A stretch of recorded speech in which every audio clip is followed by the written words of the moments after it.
So, the hell yes and the hell no.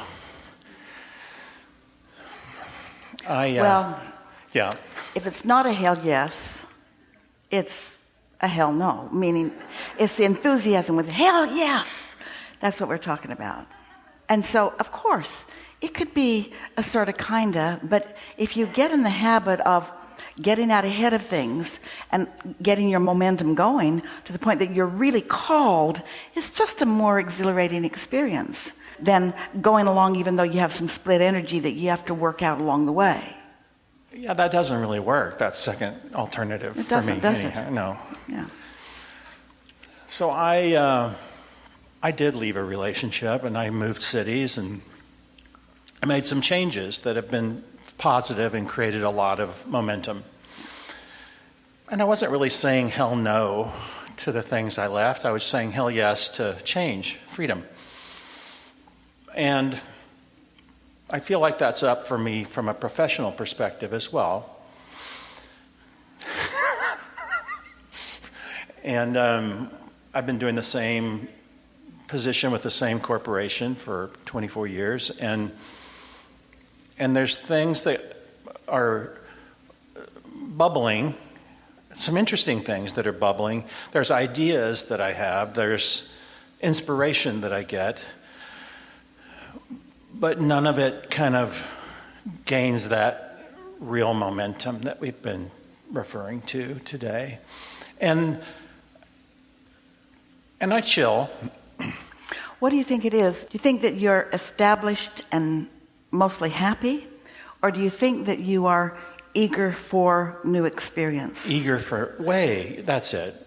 And so as you're eager for new experience, then can you feel how every now and again you have this, maybe I should just be willing to sit where I am because, and what is that because? What's the bottom line up front? What is it about where you are that while it's not a hell yes, it's also not a hell no? What is it about that?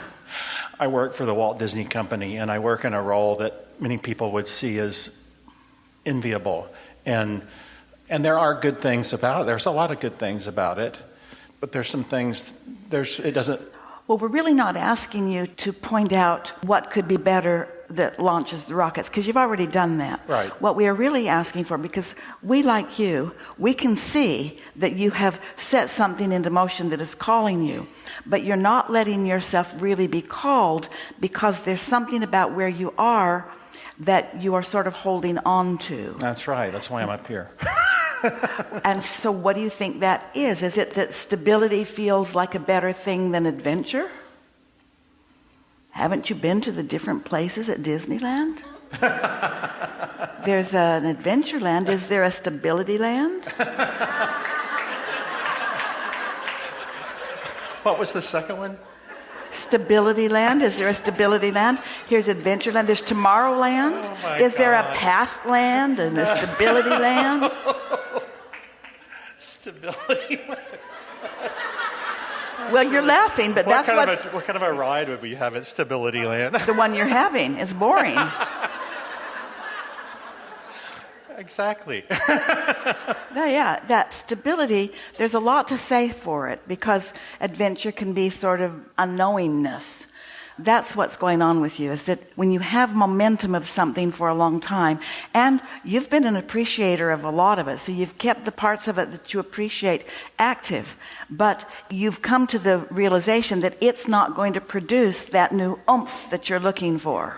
That's all that it is. Just look for easy existing matches about new things, about new ideas. Easy existing matches about new things. About the feeling of newness, the feeling of moreness. And the thing about being in a place where you've been essentially in the same place with the same position, and it's not just you, it's that the people around you, as they hold you as their object of attention, they look at you in that role. And then you see them seeing you that way, and together you've got this thing that's just kind of got your feet nailed to the ground here. And while there are positive aspects of it, for sure, the desire for something new that really rings your bells is strong. Yes. It's really strong. Very. And what a lot of people do when they're in a situation that is working, they say, Can't I just be satisfied? Am I never satisfied? And the correct answer to that is no. The correct answer to that is, when you're in that place of satisfaction, if you stay in that place of satisfaction, the newly wanted in the vortex will call you, which brings us to our vibrational diagnosis of you. If you were really in that contented, satisfied state of being, you would have let yourself be called to the new.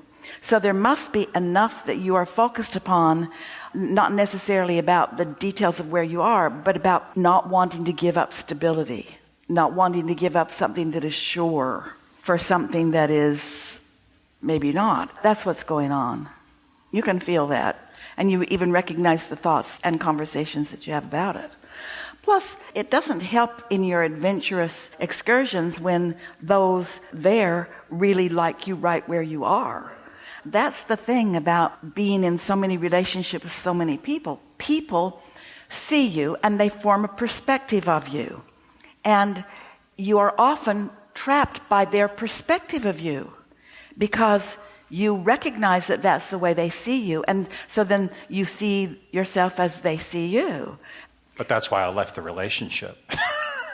So, I mean, that's an interesting It is, comparison. isn't it? It is interesting, isn't it? Yes. So you want to be making your own statements of who you are and of what you desire. So let's play with this just for a little bit. Stability has a lot to be said for it. But is it as fun as something that's exhilarating and new and maybe a little risky? The fun factor is what we would put into the equation. Rather than adventure and stability, we would think of the fun factor. Yes. Exhilaration. Exhilaration. Exhilaration, fun factor. You can be or do or have anything. And your stability has put you on a bouncing off place where there are plenty of opportunities for you. We're going to poke a little, and it's not any of our business, so you don't have to answer any of these questions. But are you seeking self-employment or immersion in another opportunity? Both. All of my So what you want is immersion in another opportunity that's got stability already involved, where you can add your expertise to it in a new and an adventurous way. And there are so many of those lined up for you. So many of those lined up for you. I can feel that. I guess that's So what holds you back?